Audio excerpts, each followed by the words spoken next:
Hello, welcome back with another lecture of our today's class. देखो बेटा, maximum बच्चों को ये प्रॉब्लम रहती है, जैसे कि पिक्चर्स आप लोगों को नज़र आ रही होगी, थोड़ी बहुत फैमिलियर पिक्चर होगी, आप लोगों को लगता होगा भाई ये क्या है। भाई ऐसी ही सिचुएशन अगर आप चाहते हो कि आपके साथ ना हो तो हमें कुछ बातों का ध्यान रखना पड़ेगा। और वो कौन कौन सी बातें हैं जिन बातों का हमें ध्यान रखना पड़ेगा ताकि ये सिचुएशंस हमारे साथ डील ना हो फ्यूचर में, हमें यहाँ पर अपनी पिक्चर ना दिखाई दे। तो हम आज उसी के बारे में बात करने वाले हैं कि ऐसा कैसे हो सकता है।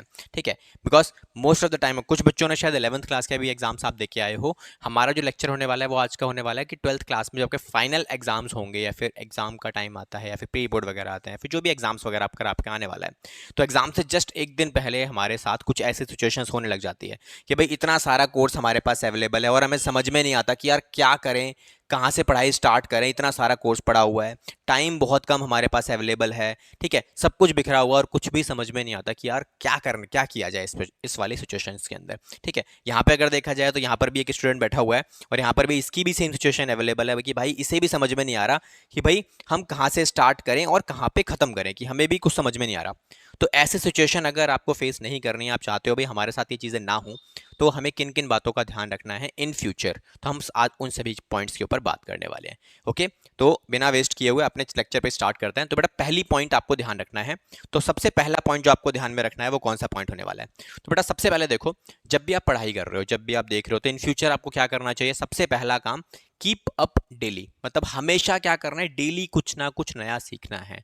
जैसे अगर आप कुछ नया चीज सीख रहे हो, लाइक क्या क्या पॉइंट लिखे हुए हैं, कह रहे ईच असाइनमेंट, हर असाइनमेंट जो आप भी अकाउंट्स में पढ़ने वाले हो, अकाउंटिंग बिल्ड्स, कह रहे कोई भी कॉन्सेप्ट या कोई भी असाइनमेंट जो आपको दिया जाता है, जो आप भी आपको क्लास टीचर से मिलेगा, जो भी आपको अपने एजुकेटर से रिसीव होगा, आपको क्या करना है, हर असाइनमेंट आपके प्रीवियस असाइनमेंट के ऊपर ही आपको हेल्प करेगा कवर अप करने के लिए। लाइक मैंने अगर आपको कोई एक टॉपिक कराया अकाउंट से, बेसिकली क्या होता है कि लेक्चर नंबर 1 मैंने आपको एक लेक्चर दिया, उस लेक्चर में मैंने आपको एक कॉन्सेप्ट सिखाया। ठीक है, उस कॉन्सेप्ट को अगर आपने सीख लिया तो वो सीखा हुआ लेक्चर में जो भी आपने कॉन्सेप्ट सीखा वो लेक्चर नंबर 2 के अंदर आपको सपोर्ट करेगा ही करेगा। तो अगर आप ये सोच के चल रहे हो भाई लेक्चर नंबर 1 मिस कर देते हैं और लेक्चर नंबर 2 समझ में आ जाएगा, तो ऐसी आपकी गलतफहमी है, आपको बहुत ज़्यादा प्रॉब्लम हो जाएगी अगले लेक्चर के अंदर। हो सकता है कि आपने अगली लैंग्वेज क्या लिखी है, कि if you do not understand chapter number 1, मतलब चैप्टर नंबर 1 में अगर आपने कोई चीज़ सीखी और आपको वो समझ में नहीं आती है, तो और आपको लगता है कि यार कोई दिक्कत नहीं है, अगले एक ही चैप्टर की तो बात है, अगले चैप्टर में सीख लेंगे, एक चैप्टर नहीं भी करेंगे तो काम चल जाएगा। बट अकाउंट्स में ऐसा नहीं होने वाला, specially in 12th class accounts, because हर एक चैप्टर में सीखा गया कॉन्सेप्ट आपके अगले वाले चैप्टर में आपको हेल्प करेगा ही करेगा। तो क्या लिखा है, you will have difficulty in chapter number 2। Chapter number 2 करते टाइम आपको बहुत ज्यादा प्रॉब्लम हो जाएगी आपको, क्योंकि आपका वो टॉपिक जो आपने चैप्टर नंबर 1 में सीखा था वही टॉपिक, सेम टॉपिक आपका चैप्टर नंबर 2 में भी कहीं ना कहीं आपको देखने को मिलेगा ही मिलेगा। और ये भी पॉसिबिलिटी हो सकती है and may be lost in chapter number 3। जब आप चैप्टर नंबर 3 पे जाओगे तो चैप्टर नंबर 3 बिल्कुल आपका खत्म हो जाएगा, आपको बिल्कुल भी समझ में नहीं आएगा कि चैप्टर नंबर 1 में आपने नहीं सीखा, चैप्टर नंबर 2 में जब आया तो आपको थोड़ा बहुत समझ में आ रहा, थोड़ा बहुत समझ में नहीं आ रहा, लेकिन चैप्टर नंबर 3 तो बिल्कुल भी समझ में नहीं आएगा, बिकॉज कहीं ना कहीं चैप्टर नंबर 1 का डाटा चैप्टर नंबर 2 से रिलेट करता है और चैप्टर नंबर 2 का डाटा और चैप्टर नंबर 1 का डाटा चैप्टर नंबर 3 से रिलेट करता है।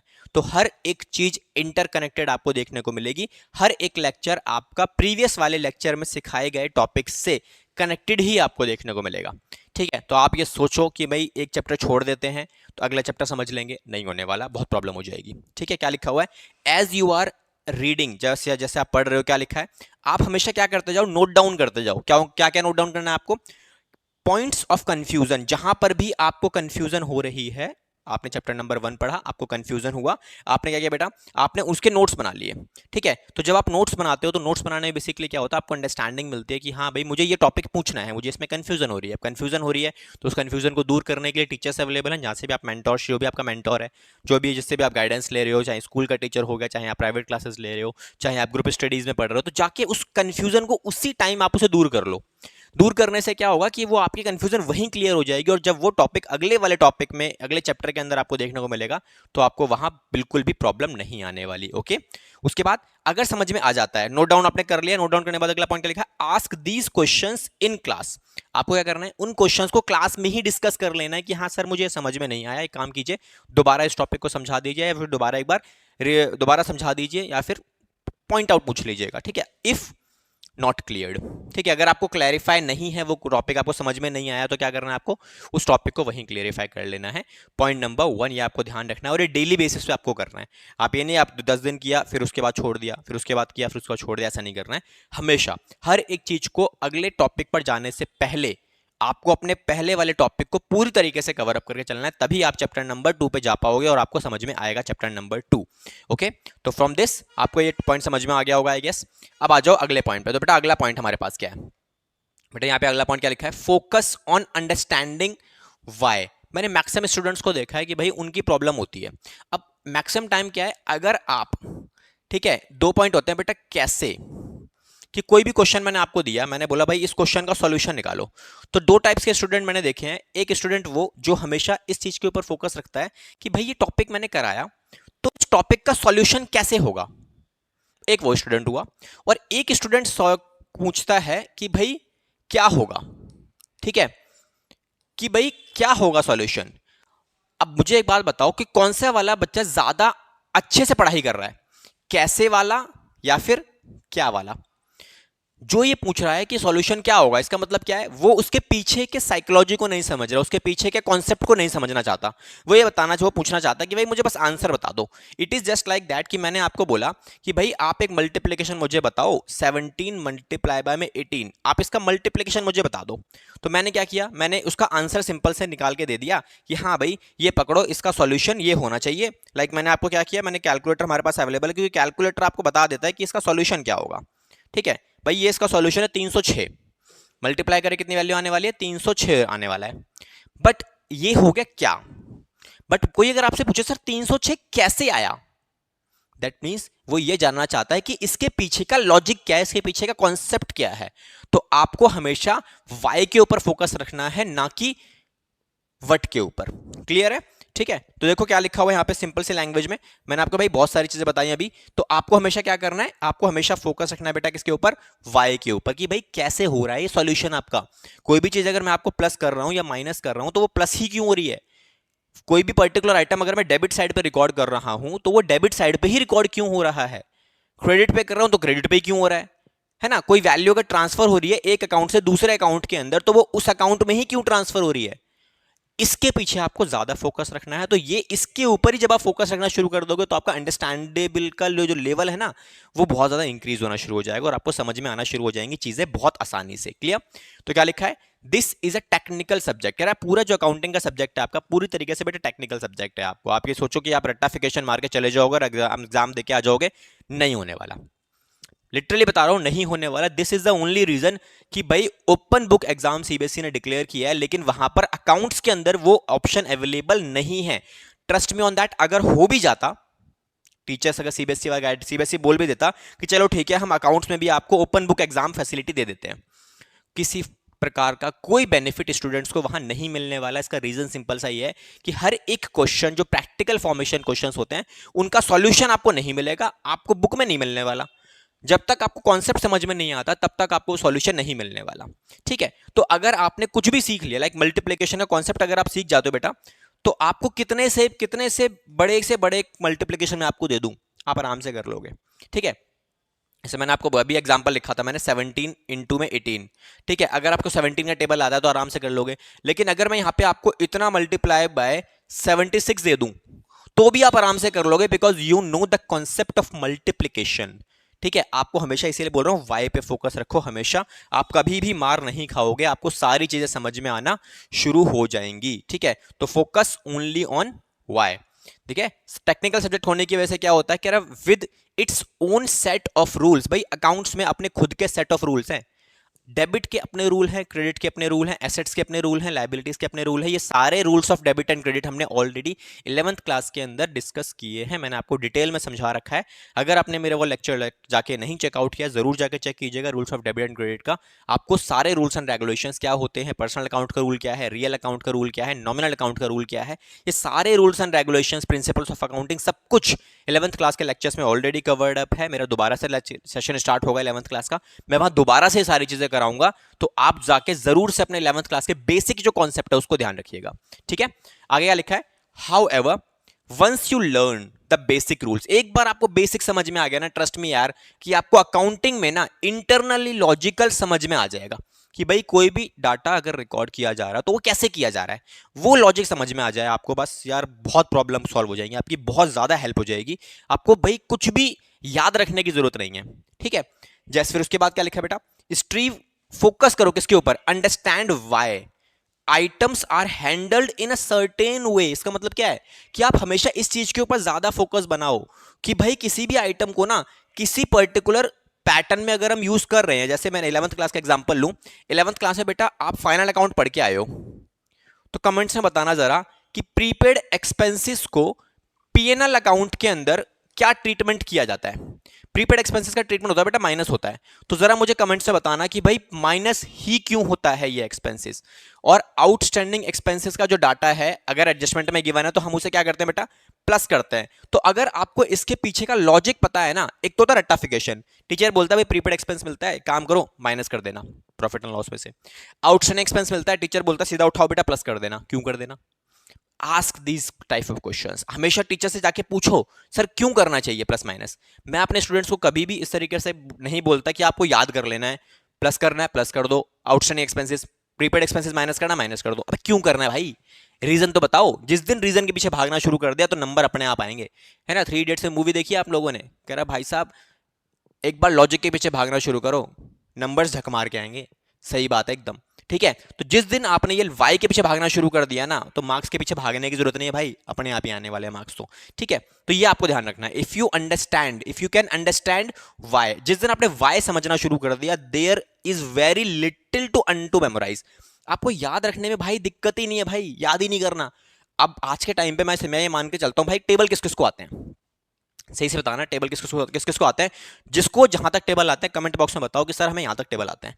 मैं लिटरली बता रहा हूं, मुझे 12 से ऊपर टेबल नहीं आते, and I am saying it proudly कि मुझे 12 से ऊपर टेबल नहीं आते भाई, नहीं आते तो नहीं आते। But I can I multiply these values, क्या मैं बड़ी से बड़ी वैल्यू को मल्टीप्लीकेशन में सॉल्व कर सकता हूं। Yes, I can solve all those values जो मुझे टेबल में नहीं आते हैं।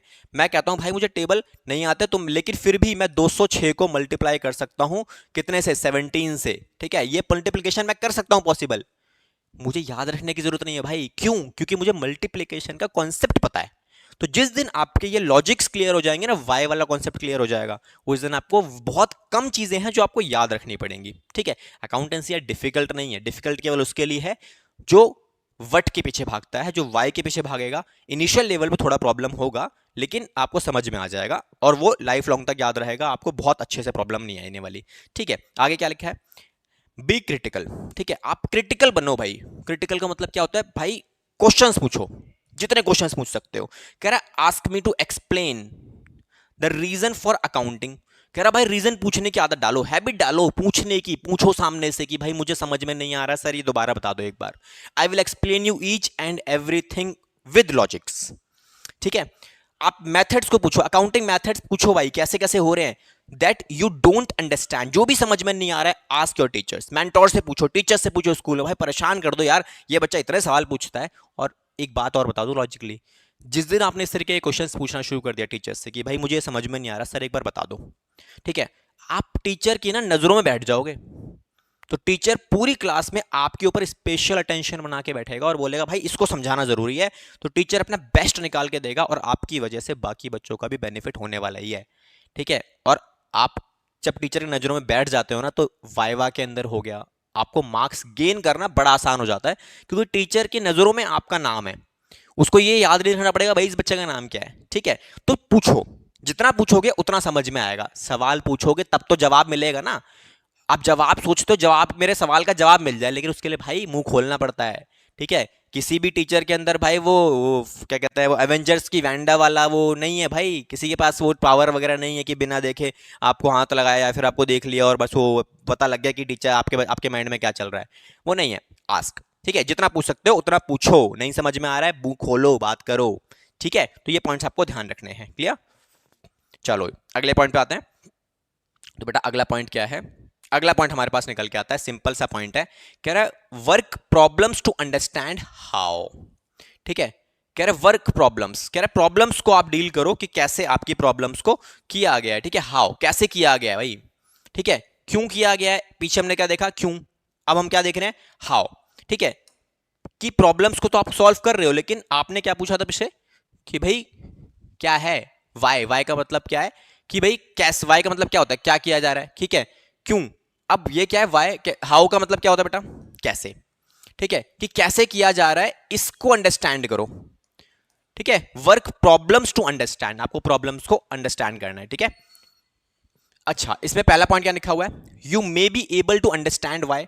ठीक है, आप पिछला पॉइंट हमने कवर अप किया कि आप अंडरस्टैंड कर सकते हो कि भाई क्यों, क्यों हो रहा है भाई, वाई, वाई आर यू परेशान क्यों कर रहे हो भाई, क्यों ये प्रॉब्लम ऐसे हो रही है। ठीक है, ये आपने अंडरस्टैंड कर लिया कि क्यों हो रही है प्रॉब्लम, प्रॉब्लम क्या है।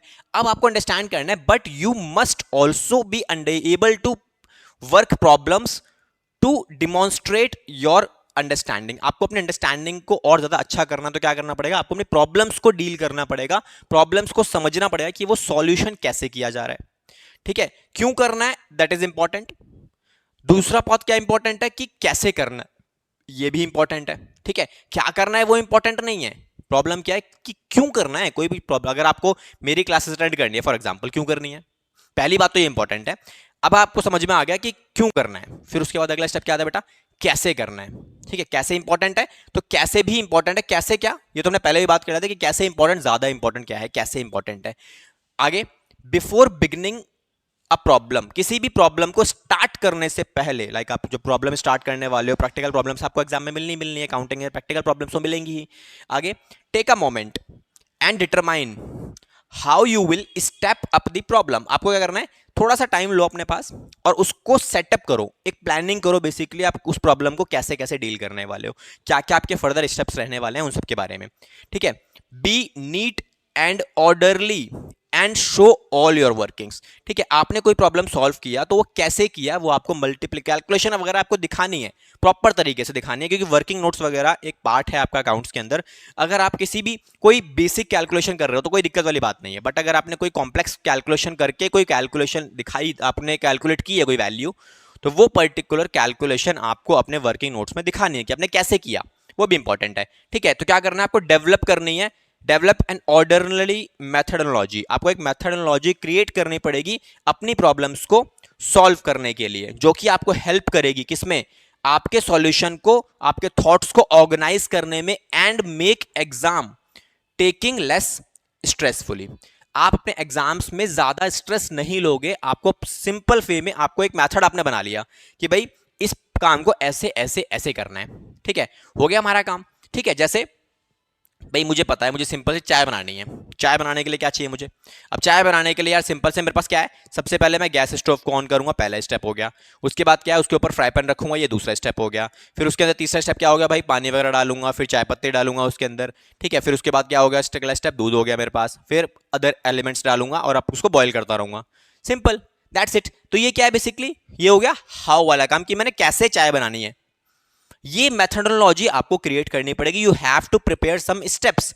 कुछ एजुकेटर्स स्टेप्स वगैरह आपको ऑलरेडी नोट की फॉर्म में दे देंगे, हार्ड कॉपी मिल जाएगी, सॉफ्ट कॉपी मिल जाएगी। मैं अपने स्टूडेंट्स को हर एक चैप्टर्स के अंदर कुछ स्टेप्स हर बार देता हूं, 11th में भी देता हूं, 12th में भी देता हूं।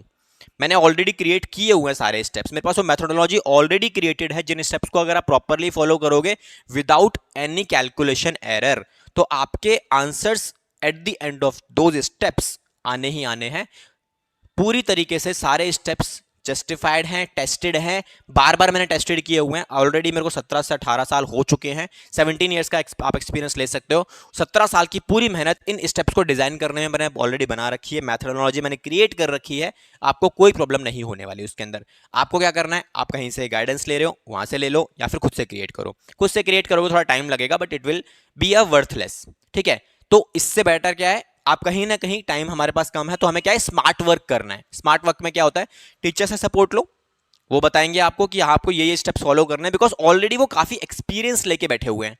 और एक्सपीरियंस क्या क्या करता है, एक्सपीरियंस हमारी प्रॉब्लम्स को शॉर्ट फॉर्म में लेस टाइम के अंदर आपको निकाल के दे देगा, भाई ये एक रजिस्टर, एक तरीका है, इसको यूज कर लो, खत्म काम, दैट्स इट। ठीक है, अब अगला स्टेप क्या है, कह रहा है एडिशनली, इसके अलावा और आपको क्या करना है, additionally when partial credit is given. ठीक है, पार्शियल क्रेडिट इज गिवन मतलब कुछ इंफॉर्मेशन अगर आपको गिवन है तो क्या है, you are more likely to receive credits if your work is orderly and easy to follow. अगर आपको कुछ कैलकुलेशंस नहीं करने, कुछ वैल्यूज आपको ऑलरेडी गिवन है, तो और अच्छी बात हो गई आपके लिए। तो ठीक है, तो आपके लिए थोड़ा सा इजी हो जाता है उन चीजों को फॉलो करना। ठीक है, तो ये सारे कुछ पॉइंट्स हैं जो आपको ध्यान रखने हैं। प्रॉब्लम्स को स्टार्ट करने से पहले आपको ये सारी चीजें बना लेनी है, आपको मैथडोलॉजी क्रिएट करनी है, आपको देखना है कि मुझे किन किन चीजों की जरूरत है और किन किन चीजें, कौन कौन सी चीजें मुझे ऑलरेडी क्वेश्चन में गिवन है। क्लियर? तो ये सारे पॉइंट्स आपको यहाँ पे ध्यान रखने हैं। ओके, अब आ जाओ मेरे अगले पॉइंट पे बेटा। तो अगला पॉइंट क्या है बेटा, यहाँ पे उसी पॉइंट के अंदर दो पॉइंट्स और आपके, दो पॉइंट्स मैंने करवा दिए, तीसरा पॉइंट ये वाला है, कह रहा है I will often provide a list of extras. ठीक है, एक्स्ट्राज का मतलब क्या होता है, मैं हमेशा क्या करता रहता हूँ भाई, आपको एक्स्ट्रा कुछ क्वेश्चंस निकाल के देता रहूंगा ताकि आप उनको प्रैक्टिस करो और आपका कॉन्सेप्ट जो है और ज्यादा अच्छा हो जाए। ठीक है, extra problems, if you find that you are having trouble with the particular concept, अगर आपको किसी पर्टिकुलर कॉन्सेप्ट में प्रॉब्लम आ रही है, तो आपको देखने को मिल रहा है यार ये कॉन्सेप्ट थोड़ा सा डेवलप नहीं हो पाया मेरा, या फिर इसमें प्रॉब्लम आ रही है, तो उस केस में आप क्या कर सकते हो, work the related extra problems for additional practice. आपको क्या करना है, उस पर्टिकुलर कॉन्सेप्ट पे ही कुछ प्रैक्टिकल क्वेश्चंस और सॉल्व करने हैं ताकि आपको वो पर्टिकुलर कॉन्सेप्ट अच्छे से आपके माइंड में फिट हो जाए, आपको उसके को सॉल्व करते हैं ज्यादा प्रॉब्लम्स आपको देखने को ना मिले। ओके, नेक्स्ट पॉइंट पे क्या लिखा है बेटा, most accounting texts include demonstration problems. कह रहा है अकाउंटिंग में काफी सारी चीजें ना आपको देखने को जब मिलती हैं, तो अकाउंटिंग क्या एक थ्योरेटिकल सब्जेक्ट नहीं है आपका, प्रैक्टिकल सब्जेक्ट है। तो मैक्सिमम जो टेक्स्ट वाला मटेरियल है सारा का सारा क्या है वो बेटा, डेमोन्स्ट्रेशन फॉर्मेट में, मतलब प्रैक्टिकल फॉर्मेट की बात करेंगे, प्रैक्टिकल फॉर्मेट में है। ठीक है, सेल्फ टेस्ट्स एंड की terms at the end of each chapter. आपको क्या करना है, हमेशा अपने आप को टेस्ट करना है। क्या टेस्ट करना है कि भाई मेरे को कहां कहां प्रॉब्लम आ रही है चैप्टर खत्म होने के बाद। जैसे ही चैप्टर आपका खत्म होता है, आपको क्या करना है, हमेशा अपने आप को टेस्ट करना है कि भाई मुझे कितना आता है, मुझे किस किस पॉइंट्स में दिक्कत है, किस किस चैप्टर में मुझे दिक्कत है। सारी चीजें आपको खुद से अपने ऊपर टेस्ट करनी है कि भाई यहां पे मुझे दिक्कत है। अगर दिक्कत नजर आती है तो गो फॉर इट, दोबारा से उसकी टाइप के क्वेश्चंस करो, टीचर से सपोर्टिंग मटेरियल लो, टीचर से असाइनमेंट लो, एक पर्टिकुलर टॉपिक के क्वेश्चंस ले लो और फिर उन्हें सॉल्व करना शुरू करो। ठीक है, उसके बाद क्या करना है, ensure that you are familiar with the key terms. जो की टर्म्स पूरे चैप्टर के अंदर आपको देखने को मिलती हैं, वो टर्म्स आपको अच्छे से समझ में आनी चाहिए और उनका प्रेजेंटेशन आपको प्रॉपर आना चाहिए एंड यूज करना उनका आना चाहिए कि भाई अगर कुछ मटेरियल अगर आपको गिवन है तो वो कैसे आपको करना है, to help improve your understanding of the chapter content. आपको पूरे चैप्टर के कंटेंट में जितने भी मटेरियल गिवन है सब कुछ आपको अच्छे से कवर अप हो जाए आपका। तो ये सारी चीजें आपको ध्यान में रखनी है। ठीक है, ये सारे पॉइंट्स आपको पर्टिकुलरली हेल्प करेंगे आपके 12th के एग्जाम्स के अंदर, चाहे वो टेस्ट एग्जाम हो, चाहे आपका फाइनल एग्जाम हो। ओके, अब इसके बाद लास्ट हमारा ये स्लाइड है। अब इस स्लाइड के अंदर बेटा क्या लिखा हुआ है, ये तो मैंने आपको बताया जो आपको घर पे या फिर अदर क्लासेस में करना है, सेल्फ में करना है। अब ये क्या टाइम है बेटा, ये सबसे इंपॉर्टेंट पार्ट है आपका, जहां पर आपको क्या करना है, making the best use of class time. अगर आप कहीं से स्कूल के अंदर क्लासेस ले रहे हो या फिर प्राइवेट क्लास ले रहे हो, तो उस क्लास टाइम का सबसे बेस्ट यूज आप कैसे कर सकते हो। क्लास का मतलब ये थोड़ी होता है यार क्लास में आप गए, टीचर ने क्वेश्चन कराया, आपने नोट किया और खत्म, बैग पैक किया, घर वापस। क्या लिटरली क्लास का मतलब ये होता है, आप इसलिए जाते हो क्या, टीचर ने बोलना शुरू किया, आपने नोटबुक खोली और लिखना शुरू कर दिया और वापस आए, काम खत्म, that's it. This is really not the meaning of taking a class. ठीक है, क्लास लेने का मतलब बेटा इतना नहीं होता। क्लास लेने का मतलब क्या होता है मैं समझाता हूं आपको। पहला पॉइंट क्या होता है, कह रहा है be prepared before you come to the class. Class में आने से पहले आपको ऑलरेडी पता होगा टीचर क्या पढ़ाने वाला है। ठीक है, उस पर्टिकुलर टॉपिक को एक बार पढ़ के आ जाओ। ठीक है, उसमें से हो सकता है आपको 20% समझ में आए, 80% समझ में ना आए, हो सकता है भाई 80% समझ में आ जाए, 20% समझ में ना आए। लेकिन जब आपको टीचर समझा रहा होगा वो सारे पॉइंट्स जो आपको समझ में नहीं आए हैं, लेकिन टीचर समझा रहा है ऑलरेडी आपको, तो आपने ऑलरेडी जो पढ़ चुके हो उससे आपने रिलेट कर पाओगे, आप कनेक्ट कर पाओगे कि यार ये तो मैंने पढ़ा हुआ था, हाँ मैंने ऑलरेडी पढ़ा हुआ है। तो आपको आपके माइंड में ना एक प्रोसेसिंग चलेगी, आपके जो डॉट्स रह गए थे, ठीक है, आपको कुछ चीज समझ में नहीं आ रही थी, आप इजीली कनेक्ट कर पाओगे उन पर्टिकुलर डॉट्स को यूज करते हुए। क्या लिखा है, रीड असाइंड रीडिंग मटेरियल। आपको कुछ रीडिंग मटेरियल भी दे रखा होगा, चैप्टर स्टार्ट करने से पहले आपको मिल जाता है ना कि हाँ भाई ये नोट्स हैं आपके पास, इस चैप्टर के हम लोग ये करने वाले हैं, तो रीडिंग मटेरियल पढ़ लो। ये आप पॉइंट्स जो मैं बता रहा हूँ केवल अकाउंट्स के लिए नहीं बता रहा, ये मैं आपको बीएसटी के लिए, इकोनॉमिक्स के लिए, फिर अदर क्लासेस जो भी आप पढ़ने वाले हो, मैथ क्लासेस हैं, उन सब के लिए भी आपको मैं डिस्कस कर रहा हूँ कि ये आपको वहां पर भी आप इन्हें यूज कर सकते हो। ठीक है, एंड कंप्लीट और एटलीस्ट अटेम्प्ट द होमवर्क। आप होमवर्क को तो कंप्लीट करके आओ यार, जब आपको होमवर्क दिया जाता है, लाइक सपोज आपको मैंने आज के क्लास में होमवर्क दिया, और वो होमवर्क जो होगा वो आज की क्लास में जो क्वेश्चंस कराए गए हैं उन्हीं से रिलेटेड होगा, जाहिर सी बात है। तो उसको जब आप कंप्लीट करके आओगे तो नेक्स्ट क्लास जो स्टार्ट होगी, सिंपल सी बात है, उस होमवर्क के बाद वाले जो क्वेश्चंस है उसी से स्टार्ट होगी। और मैंने ये पहली स्लाइड में बताया था कि पिछली क्लास में जो कराया गया है वो अगली क्लास में आपको उस काम आएगा ही आएगा। तो अगर आपने होमवर्क किया है तो आपके माइंड में वो सारे कॉन्सेप्ट्स ऑलरेडी कवर्ड अप हैं जो मैंने आपको समझाने की कोशिश की है क्लास नंबर 1 के अंदर। तो क्लास नंबर 2 आप इजीली समझ पाओगे, ये पॉइंट समझ में आता है, ठीक है। तो ये आपको करना ही करना है। उसके बाद क्या है, मैक्सिमम बच्चों को ना यार डर लगता है क्वेश्चंस पूछने में कि मैं यार ये क्वेश्चन पूछूंगा तो टीचर्स क्या सोचेंगे, मेरे साथ में जो फ्रेंड्स वगैरह बैठे हैं वो लोग क्या सोचेंगे कि भाई से इसने बेसिक सा क्वेश्चन नहीं आता। ट्रस्ट में यार, आप भी यही सोच रहे हो, आपके बैठा है साथ में जो पड़ोसी बैठा है वो भी यही सोच रहा है कि भैया मैं पूछूंगा तो मेरा पड़ोसी क्या सोचेगा। इससे बेटर क्या है, सोच लो। It is just like that कि सर्दियों में भाई नहाने से डर लग रहा है, पानी डालूं ना डालूं, डालूं ना डालूं, डालूं ना डालूं, इससे बढ़िया डाल ही ले भाई, ठीक है। 10 मिनट सोचने में खत्म कर दिए, इससे बढ़िया डाल के पता लग जाएगा ना भाई, एक बार डाल के खत्म करो। सिंपल सी बात, यहां पर भी क्या करना है, आप कभी भी ये डरो मत, पूछने से डरो मत भाई, बिल्कुल मत डरो आंसर। आप हमेशा पूछो, आस्क, पूछो, क्या पूछना है बेटा, क्वेश्चंस पूछो। अगर आप अनकंफर्टेबल हो किसी भी पर्टिकुलर क्वेश्चन के अंदर, आपको समझ में नहीं आ रहा, आपको क्या करना है, आस्क क्वेश्चंस, क्वेश्चंस पूछना शुरू कर दो क्लास के अंदर ही। Ask them after class. अगर आपको लग रहा है कि भाई क्लास में फिर भी भाई कुछ बच्चे होते हैं यार इंट्रोवर्ट काइंड ऑफ, कि जिनको समझ में नहीं आता यार लेकिन क्लास के सामने नहीं बोल सकते, आई एम नॉट सेइंग कि हर कोई बच्चा क्लास के अंदर बिल्कुल एक्सट्रोवर्ट काइंड ऑफ है, हर कोई बच्चा पूछना शुरू कर देगा, कोई दिक्कत वाली बात नहीं है। नहीं पूछ पा रहे हो क्लास के अंदर, टीचर्स से एक्स्ट्रा टाइम लो, क्लास खत्म होने के बाद उनसे बोल दो सर मुझे वो क्लास के अंदर वो टॉपिक समझ में नहीं आता, प्लीज आप एक बार दोबारा से मुझे समझा देंगे। टीचर्स अगर आप इस तरीके से पूछोगे तो पक्का टीचर आपको टाइम निकाल के देगा, ठीक है, ठीक है, ठीक है, टाइम निकाल के देगा, 1 मिनट, ठीक है। उसके बाद क्या करना है आपको, नेक्स्ट पार्ट में कह रहा है अटेंड करो क्लास एंड टेक नोट्स। जितने भी क्लास वगैरह आपने अटेंड किए उसके प्रॉपर्ली नोट्स वगैरह मेंटेन करो। मेंटेन करने के बाद आपको क्या करना है, टेकिंग नोट्स। अब नोट्स जब आप बनाओगे ना तो आपको क्या है, बेसिकली हमारा माइंड कैसे काम करता है, जब हम लिख रहे हैं, देख रहे हैं, ठीक है, उसके बाद क्या करना है आपको, जब आप लिख रहे हो, देख रहे हो, सुन रहे हो, तो आपके क्या है, 3 फिजिक्स काम कर रही हैं, 3 चीजें आपकी काम कर रही हैं, तो वो तीनों चीजें आपको सपोर्ट करेंगी, ठीक है। तो तीनों चीजें जब साथ में काम करेंगी तो आपको ज्यादा समझ में आएगा। साइंटिफिकली भी प्रूवन है, जब आप केवल लिख रहे हो, ठीक है, तो आपका क्या है, लिखते टाइम आपकी आंखें भी काम कर रही हैं, आपके हाथ भी काम कर रहे हैं, ठीक है, और आपका दिमाग भी काम कर रहा है, बिकॉज आप लिख रहे हो, सिंपल सी बात है, दिमाग में सोचोगे तभी तो लिखोगे ना। लेकिन आप केवल सुने जा रहे हो, सुने जा रहे हो, तो आपके केवल कान काम कर रहे हैं और कुछ काम नहीं कर रहा, तो आपके माइंड में जो फीड होगा वो बहुत कम फीड होगा। इसीलिए क्या करना है आपको, आपको क्लास अटेंड करते टाइम नोट्स भी मेंटेन करने हैं। जो आपको लगता है कि ये इंपॉर्टेंट पार्ट है उसको लिख लो, अलग से लिख लो यार। आपको लगता है नहीं यार बाद में लिख लेंगे, समझ में आ गया, नहीं समझ में आएगा भूल जाओगे भाई। हमारे माइंड की रिटेंशन पावर होती है भाई 3 दिन, केवल 3 डेज। अगर आपने कोई चीज पर्टिकुलर रिकॉल नहीं करी, 3 दिन तक याद रहेगी आपको मैक्सिमम, 3 दिन के बाद वॉश आउट हो जाएगी, खत्म हो जाएगी। और अगर आपने 3 दिन में रिवाइज कर लिया तो उसकी रिटेंशन पावर जो होती है वो हो जाती है बेटा 7 डेज। 7 डेज तक वो आपको याद रहने वाले, फिर नहीं भूलने वाले आप 7 दिन तक। और 7 दिन के बाद भी अगर आपने उसे रिकॉल कर लिया 7 दिन के अंदर अंदर दोबारा से, तो उसकी रिटेंशन पावर हो जाती है बेटा यहाँ पे 15 डेज। 15 डेज में रिकॉल कर लिया तो इसकी पावर बढ़ के इंक्रीज कर जाते हो। तो ऐसे आप इंक्रीज कर सकते हो, लेकिन टाइम कम लगेगा उस केस में, ठीक है।